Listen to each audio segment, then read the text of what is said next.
Here we are. You say hi to everybody? Hi. Did you miss doing this the last couple days? Oh, don't cough. Uh-oh. Are you just playing? No, I'm not. Oh, well. Good thing we're on video and not in person then, huh? Mm-hmm. Who do you got with you today? Lamb. Lammy, which is really fitting because guess we're going to talk about Who? the Lamb of God.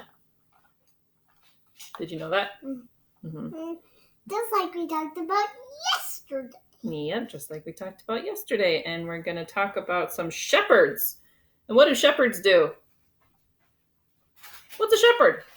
Something that protects sheep. Somebody that protects sheep.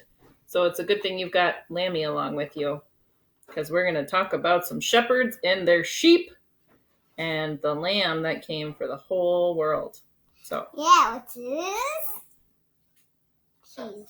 Jesus. Very good. Yep. All right. You want to get started? Yes. Yes. All right. Let's read. The story is called The Light of the Whole World, and it comes from Luke chapter 2. Hopefully everybody can see. That same night, in amongst the other stars, suddenly a bright new star appeared. Of all the stars in the dark vaulted heavens, this one shone clearer. It blazed in the night and made the other stars look pale beside it. God put it there when his baby son was born to be like a spotlight, shining on him, lighting up the darkness, showing people the way to him. You see, God was like a new daddy. He couldn't keep the good news to himself. He'd been waiting all these long years for this moment, and now he wanted to tell everyone.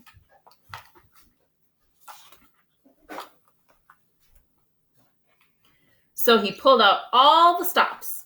He'd sent an angel to tell Mary the good news. He'd put a special star in the sky to show where his boy was. And now he was going to send a big choir of angels to sing his happy song to the world. He's here. He's come. Go and see him, my little boy. Now, where would you send your splendid choir? To a big concert hall, maybe? Or a palace, perhaps? God sent his to a little hillside outside a little town in the middle of the night.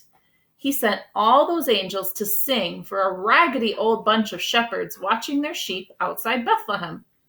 In those days, remember, people used to laugh at shepherds and say they were smelly and call them other rude names, which I can't possibly mention here. You see, people thought shepherds were nobodies, just scruffy old riffraff. But God must have thought shepherds were very important indeed, because they're the ones he chose to tell the good news to first. That night, some shepherds were out in the open fields, warming themselves by a campfire, when suddenly the sheep darted. They were frightened by something. The olive trees rustled. What was that? A wing beat?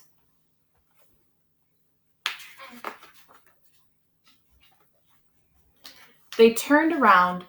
Standing in front of them was a huge warrior of light, blazing in the darkness. "Don't be afraid of me," the bright, shining man said.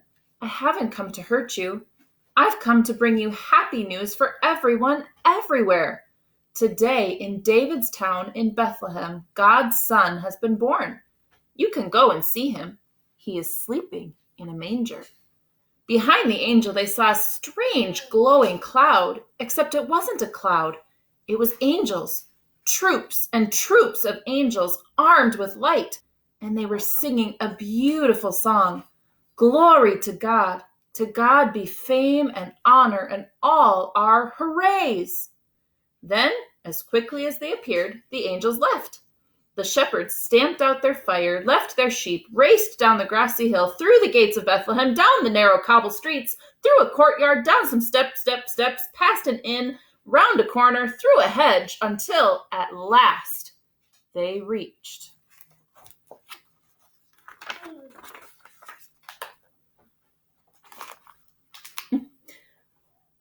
a tumble-down stable. They caught their breath. Then, quietly, they tiptoed inside. They knelt on the dirt floor. They had heard about this promised child, and now he was here. Heaven's son, the maker of the stars, a baby sleeping in his mother's arms. This baby would be like that bright star shining in the sky that night, a light to light up the whole world, chasing away darkness, helping people to see. And the darker the night got, the brighter the star would shine. And that's the end of our story for today. But of course, it's not the end of the whole story, is it? Yeah. Yeah, no, there's more to tell. And what are we celebrating today, Lillian? What is today? Do you remember? What Friday is today? You know it. You just don't want to say it. Yeah. It's Good Friday. Nice. Do you remember what you asked yesterday No. when you said, why do we call it Good Friday? Yeah. Yeah. You said it should probably be called Bad Friday because Yeah. it's a sad day, isn't it, that Jesus died. Mm-hmm. But every time we celebrate Good Friday, the reason we call it good is because we know the end of the story, don't we? What's the end of the story? He coming back. Yeah, coming back to life. And that gives us hope. And that's why we can call it a Good Friday, because we know that every Good Friday, that Sunday is coming. And we're so excited to celebrate Easter, aren't we? We've got our countdown going. Yep. Only 2 more days. Yep, only 2 more days till Easter. That's pretty exciting, isn't it? I love Easter. Yeah. All That's right. what Lammy says. That's what Lammy says. She loves Easter. Yeah. All right. Well, I think we're going to sign off for now. But we want to wish you all a very happy Good Friday. And we hope that your celebrations of Good Friday in your home are beautiful and wonderful. And we hope to be able to see you in community online on Easter Sunday. So have a wonderful Easter weekend. Bye. Goodbye. And goodbye.